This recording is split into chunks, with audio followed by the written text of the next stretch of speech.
स्वागत है आपका अपने YouTube चैनल पे। गवर्नमेंट एग्ज़ाम की तैयारी कर रहे छात्रों के लिए बहुत बड़ी खुशखबरी है। साथ ही जो कैंडिडेट्स रेलवे के एग्ज़ाम के लिए तैयारी कर रहे थे, उनका ये प्रश्न था कि रेलवे की वैकेंसी कब आएगी, उन सब के लिए बहुत बड़ी खुशखबरी। आप देख सकते हैं रेलवे के द्वारा जो है मिनिस्ट्री ऑफ रेलवे के द्वारा जूनियर इंजीनियर अर्थात जेई के लिए नोटिफिकेशन जारी कर दिए गए हैं।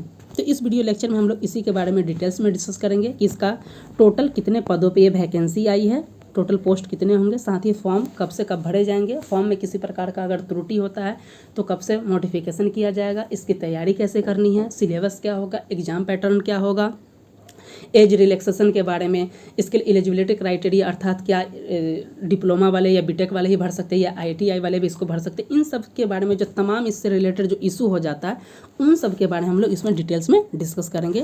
तो यदि आप हमारे चैनल पर नए हैं तो चैनल को लाइक सब्सक्राइब करना ना भूलें। साथ ही हम ये भी जानेंगे कि हमारा चैनल आपके तैयारी में किस तरीके से मदद करेगा। तो चलिए वीडियो स्टार्ट करते हैं।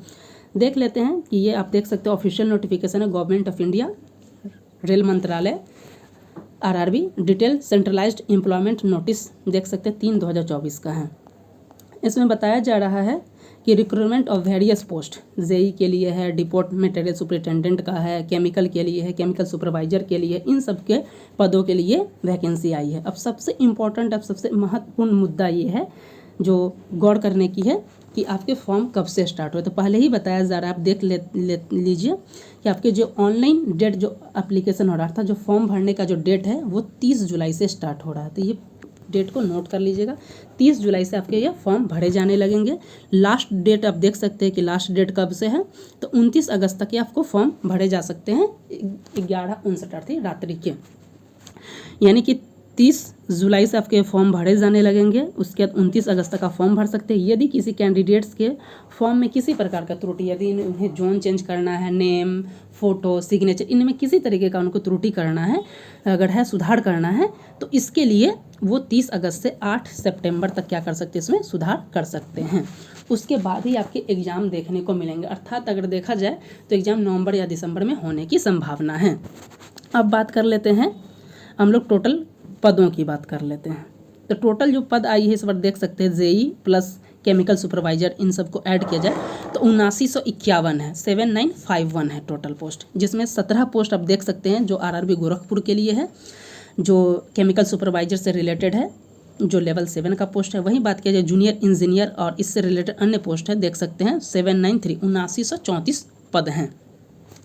अब इसके बारे में हम लोग डिटेल्स में डिस्कस कर लेते हैं। जो पहला 17 पद है वो देख सकते हैं chemical supervisor research supervisor research के लिए ये लेवल 7 का पद है, और इसके लिए जो आप देख सकते हैं ये इनिशियल पे क्या दिया जाएगा आपको 44,900। इसके लिए जो मेडिकल स्टैंडर्ड क्या होगा उसको हम लोग आगे के सी एनेक्सर एक और देखेंगे कि क्या है, उसके बारे में हम लोग डिटेल्स में डिस्कस करेंगे। साथ ही देख लेते हैं दोनों के लिए आपका एलिजिबिलिटी एज क्या है, तो 18 से 36 वर्ष है, और साथ में एज रिलैक्सेशन भी दिया गया, उसको भी हम लोग देखेंगे। और केमिकल सुपरवाइजर में टोटल 17 पद है जो आरआरबी गोरखपुर के लिए। वही बात किया जाए junior engineer, depot material superintendent and chemical assistant के लिए जो पद आई है ये लेवल 6 का है, और इनका जो इनिशियल पे होने वाला है ये है 35,000, देख सकते हैं 35,400। वही इसका भी मेडिकल स्टैंडर्ड को आगे देखेंगे। इसके लिए एज है 18 से 36 और एज रिलैक्सेशन इसमें भी है, और टोटल यहाँ पे जो पद है 79 से 34। बताया जा रहा है कि जोन वाइज जो आपको देखना है दोस्तों, ये वीडियो लंबा हो जाएगा, इसलिए हम क्या करेंगे एक अलग से वीडियो लाएंगे जिसमें हम लोग जोन वाइज देखेंगे कि किस जोन में रेलवे जूनियर इंजीनियर के लिए कितने पद है और कौन सा जोन आपके लिए सेफ होगा, उसके बारे में हम लोग डिटेल्स में डिस्कस करेंगे। साथ ही ये बताया जा रहा है, अब देख लेते हैं कि कौन कौन इसको अप्लाई कर सकता है। तो बताया जा रहा है कि सबसे इम्पॉर्टेंट चीज़ यहाँ से देख लेते हैं।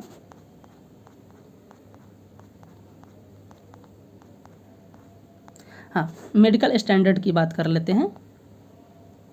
यहाँ पे मेडिकल स्टैंडर्ड में कई तरीके का देख सकते हैं। A3 मेडिकल स्टैंडर्ड है जनरल फिटनेस के लिए। यहाँ पे आप देख सकते हैं डिस्टेंस विजन 6/9 6/9 विथ और विदाउट ग्लास दिया हुआ है। वहीं B1 फिजिकल के लिए दिया डिस्टेंस विजन है 6/9 और 6/12। और साथ ही बताया जा रहा है B2 के लिए आप देख सकते हैं 6/9 और 6/12, इस सब के बारे में डिटेल्स में दिया गया है। साथ ही C1 के लिए दिया गया है कि आपको 6/12 और 6/18 होने के बारे में मेडिकल स्टैंडर्ड की बात करता है। अब देख लेते हैं कि योग नेशनलिटी की बात करते हैं कि कौन कैंडिडेट इसमें भर सकता है। तो जो इंडिया का सिटीजन है वो भर सकता है, नेपाल का सिटीजन है वो भी भर सकता है, जो भूटान का है वो भी भर सकता है, जो तिब्बत का जो रिफ्यूजी है 1962 से पहले का, उन लोगों को भी भरने की बात किया जा रहा है। नेक्स्ट बात किया जा रहा है जो एज लिमिट की बात किया जाए तो एज लिमिट तो बताया जा रहा है कि पहले जो था 2025 prescribed as in normal course में था 18 से 33 वर्ष, अब इसको बढ़ाकर क्या कर दिया गया 18 से 36 वर्ष कर दिया गया। दोनों जगह पे आप देख सकते हैं। अब एज रिलैक्सेशन की बात कर लेते हैं, जो कि बहुत ही इंपॉर्टेंट पॉइंट्स है।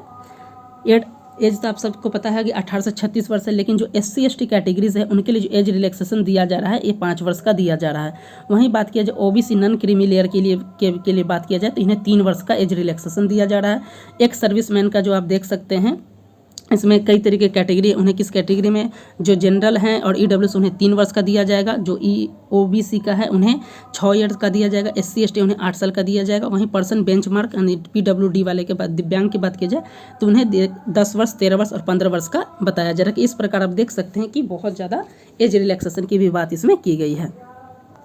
अब सबसे इम्पोर्टेंट हम लोग देख लेते हैं कि इसका एजुकेशनल क्वालिफिकेशन क्या होना चाहिए।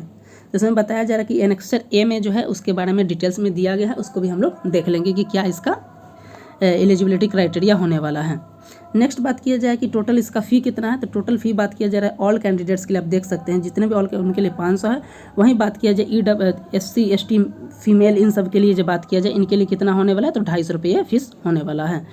मोड ऑफ पेमेंट की बात किया जा रहा है कि आप कर सकते हैं, क्या कर सकते हैं, ओनली क्या कर सकते हैं, ऑनलाइन मीडियम में इसको पेमेंट कर सकते हैं। उसके बाद यहाँ पे रिजर्वेशन की बात की गई है कि किस तरीके से रिजर्वेशन होगा, वर्टिकल रिजर्वेशन, हॉरिजॉन्टल रिजर्वेशन, इन सब के बारे में बात किया गया है। अब हम लोग बात कर लेते हैं इसमें रिक्रूटमेंट प्रोसेस। सबसे इम्पॉर्टेंट यही है कि रिक्रूटमेंट प्रोसेस क्या होगा इसके बारे में।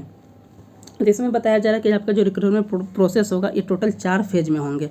पहला फेज में जो होगा आप देख सकते हैं CBT 1 होगा, जो कंप्यूटर बेस्ड टेस्ट होगा। उसके बाद जो CBT 1 में जो पास हो जाएंगे उनको क्या किया जा रहा है, CBT 2 में वो आएंगे। उसके बाद जो CBT 2 भी पास कर लेंगे उनको क्या किया जाएगा, डॉक्यूमेंट वेरिफिकेशन किया जाएगा। बाद में उनका मेडिकल एग्जामिनेशन लिया जाएगा। उसके बाद उनको क्या किया जाएगा, वो ज्वाइनिंग करा दिया जाएगा।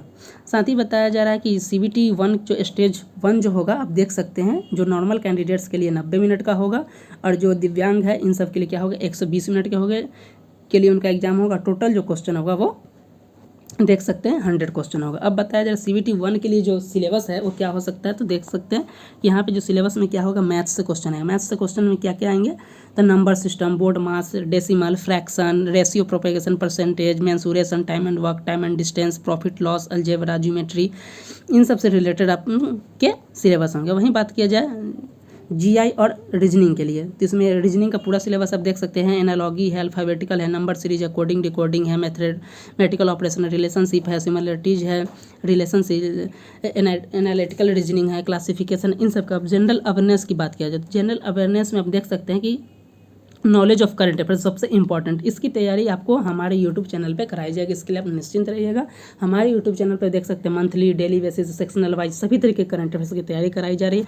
BPSC TRE 3 का भी एग्जाम, वहाँ से बहुत सारे क्वेश्चन भी हमारे करंट अफेयर्स सीरीज से आए हैं। तो ये करंट अफेयर्स की तैयारी के लिए आप निश्चिंत होकर हमारे चैनल से जुड़ सकते हैं। इसलिए मैंने बताया था कि ये चैनल आपको कैसे मदद कर सकता है। वही बात किया जाए Indian geography, culture of history, freedom struggle, Indian polity की भी तैयारी हमारे यूट्यूब चैनल पर कराई जा रही है। वहाँ से आपको ये बेनिफिशियल बहुत ज़्यादा होने वाला है। तो आप इसके लिए हमारे चैनल को लाइक करना, सब्सक्राइब करना, दोस्तों को शेयर करना ना भूलें। साथ ही बताइए Indian economy, environmental issues, world sports, general scientific, सभी चीज़ की तैयारी हमारे यूट्यूब चैनल पर कराई जा रही है। अब जनरल साइंस कुछ ही दिनों में हम लोग हमारे यूट्यूब चैनल पर जनरल साइंस की भी तैयारी कराई जाएगी, जिसके अंतर्गत फिजिक्स, केमिस्ट्री, बायोलॉजी की भी तैयारी कराई जाएगी। अब हम देख लेते हैं CBT 1 में जो किस प्रकार के जो 100 क्वेश्चन है बताया जा रहा है कि उसका स्टैंडर्ड जो होगा CBSE का जो सिलेबस है क्लास 10 का, उसी के आधार पर ये आपका किया जाएगा।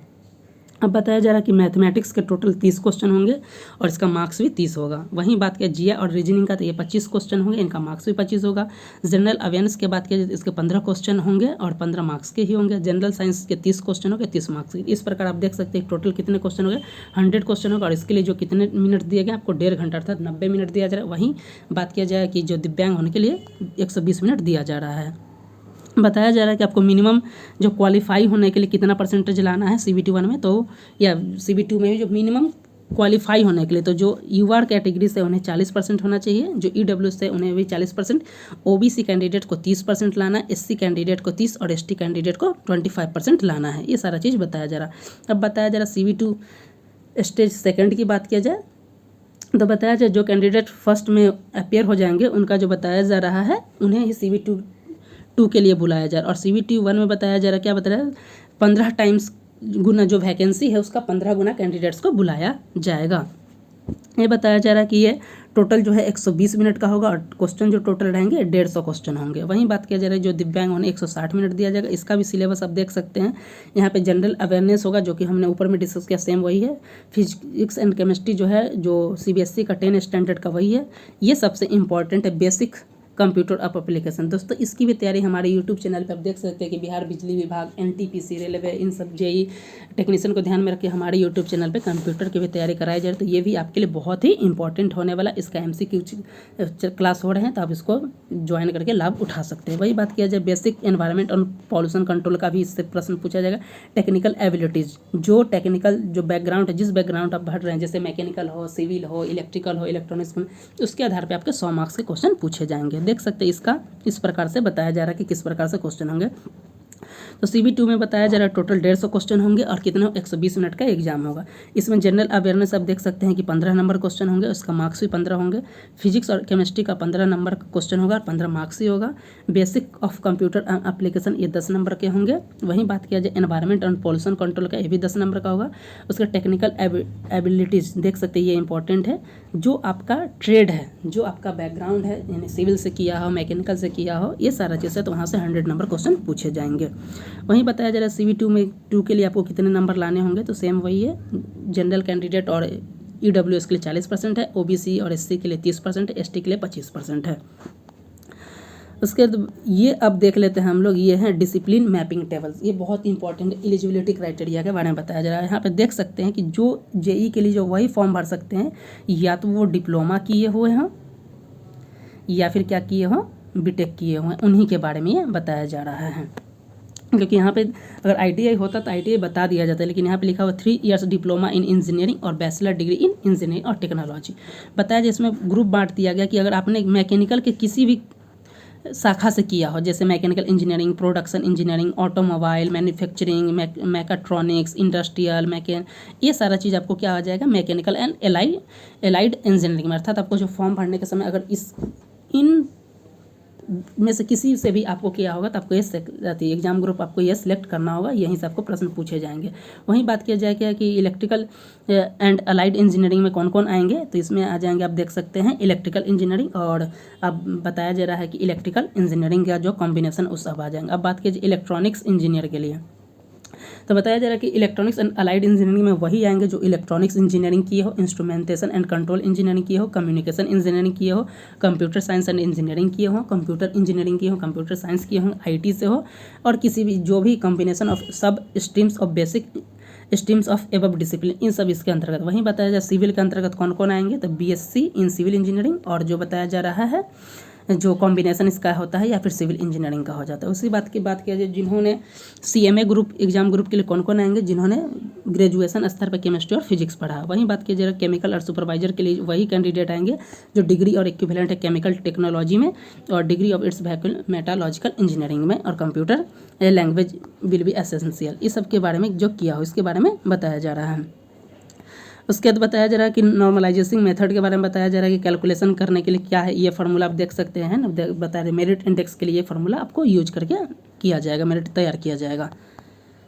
नेक्स्ट डॉक्यूमेंट वेरिफिकेशन के बारे में बताया जा रहा है कि सेकेंड CB2 सेकेंड स्टेज को क्लियर कर लिया है, उसी का डॉक्यूमेंट वेरिफिकेशन है, उसका जो है उनका मेडिकल होगा, उसके बाद उनकी ज्वाइनिंग कराई जाएगी। यहाँ पे आप देख सकते हैं इसके बारे में और भी बताया गया है, मॉडिफिकेशन ऑफ एप्लीकेशन किस प्रकार करना है।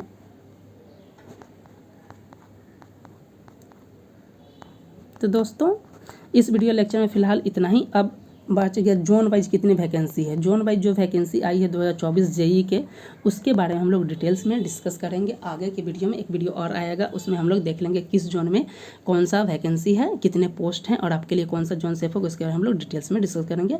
इस वीडियो लेक्चर में बस इतना ही, मिलते हैं नेक्स्ट वीडियो के साथ, तब तक के लिए धन्यवाद।